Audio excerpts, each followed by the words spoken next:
CTET exam 2024 के लिए परीक्षा पुस्तिका से यानी बुकलेट से हम समझेंगे। क्वेश्चन हमें 5 पार्टों में दी रखी होगी। जो फर्स्ट पार्ट में चाइल्ड डेवलपमेंट एंड पैडागोजी मिलेगा, जो 1 से लेकर 30 तक की क्वेश्चन हमें देखने को मिलेगा, जो चाइल्ड CDP के रहेगा। उसके बाद मैथ और साइंस की क्वेश्चन 31 से 90, जो कैंडिडेट लैंग्वेज 2 में मैथ साइंस रखा है उसके लिए, जो कैंडिडेट सोशल साइंस रखा है उनके लिए क्वेश्चन पार्ट 3 में मिलेगी, जो 31 से लेकर 90 तक मिलेगी। उसके बाद लैंग्वेज पे भी हमें बहुत ही सावधानी बरतना पड़ता है। जो लैंग्वेज 1 के लिए हिंदी रखे हैं तो हिंदी को चूज करेंगे, हमें पहले इंग्लिश मिलेगा। अगर लैंग्वेज 1 में इंग्लिश रखे होंगे तो इंग्लिश को चूज करेंगे, नहीं तो हिंदी पे जाना है इनको एक्सेप्ट करके। यानी कहने का मतलब अक्सर कैंडिडेट लैंग्वेज 1 हिंदी रखता है जो हमें जानकारी है, और लैंग्वेज 2 यानी पार्ट 5 में जाकर लैंग्वेज 2 की मिलेगी जो इंग्लिश रखता है। बहुत ही कम कैंडिडेट लैंग्वेज 1 इंग्लिश रखता है, लैंग्वेज 2 हिंदी। तो इस पे आप अपना जिस तरह से रखे होंगे उसी तरह से क्वेश्चन को पार्ट बाय पार्ट अपना जो सब्जेक्ट रखे हैं उस हिसाब से उन क्वेश्चन को सॉल्व करना है। धन्यवाद। इन क्वेश्चन की सैंपल हम अंदर से भी दिखाते हैं आपको। आइए देखिए, पार्ट 1 में चाइल्ड डेवलपमेंट एंड पैडागोजी, बाल विकास व शिक्षा शास्त्र की क्वेश्चन 1 सीरियल नंबर से आप देख सकते हैं। CDP के बाद आपको देखने को मिलेगा मैथ साइंस की क्वेश्चन, जो 31 सीरियल नंबर से स्टार्ट रहेगा।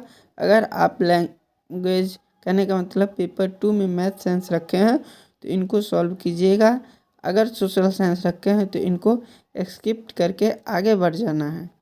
अब देखिए, सोशल साइंस की क्वेश्चन आ गया है, जो कि हम मैथ साइंस वाले कैंडिडेट इनको छोड़ के आगे बढ़ेगा, और जो सोशल साइंस रखा है उसे पार्ट 3 में सोशल साइंस की क्वेश्चन 31 नंबर से स्टार्ट होके मिलेगा। हेलो कैंडिडेट्स, यहाँ बहुत ही सतर्कता बरतना पड़ता है। Candidate should answer question from the flowing part only if they have opened for English as a language 1। कहने का मतलब जो कैंडिडेट लैंग्वेज 1 में यानी भाषा 1 में इंग्लिश यानी अंग्रेजी रखा है वही इन क्वेश्चन को सॉल्व करेगा। अगर जो बच्चा हिंदी रखे हैं लैंग्वेज 1 में, उनकी हिंदी की क्वेश्चन आगे मिलेगा। अब देखिए कैंडिडेट जो इंग्लिश को पेपर को स्किप करके आप आगे आइएगा तो लैंग्वेज 1 में हिंदी मिलेगा। जो आप लैंग्वेज 1 में हिंदी रखे होंगे तो इन क्वेश्चन को आप सॉल्व कीजिए। यह क्वेश्चन देखिए दे रखा है, क्या दे रखा है, जो 91 से लेके। हेलो स्टूडेंट, अब लैंग्वेज 1 क्लियर करने के बाद हमें भाषा 2 पे आना है, लैंग्वेज 2 पे। अगर हम लैंग्वेज 2 में पहले इंग्लिश रखे हैं तो पहले इंग्लिश को ही सॉल्व कर लेंगे।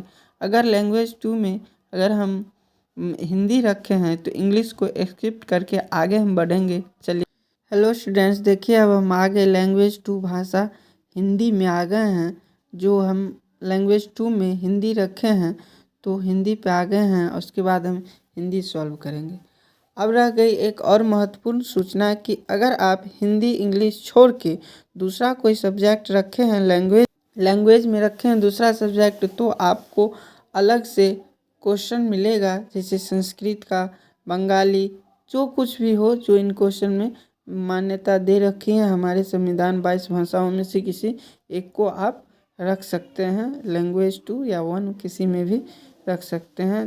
2 लैंग्वेज सब्जेक्ट एक साथ नहीं रख सकते। जैसे पेपर 1 में लैंग्वेज 1 में इंग्लिश तो लैंग्वेज 2 में इंग्लिश नहीं रख सकते। इस प्रकार से कम 2 लैंग्वेज सब्जेक्ट आपको लेना होता है। Thank you.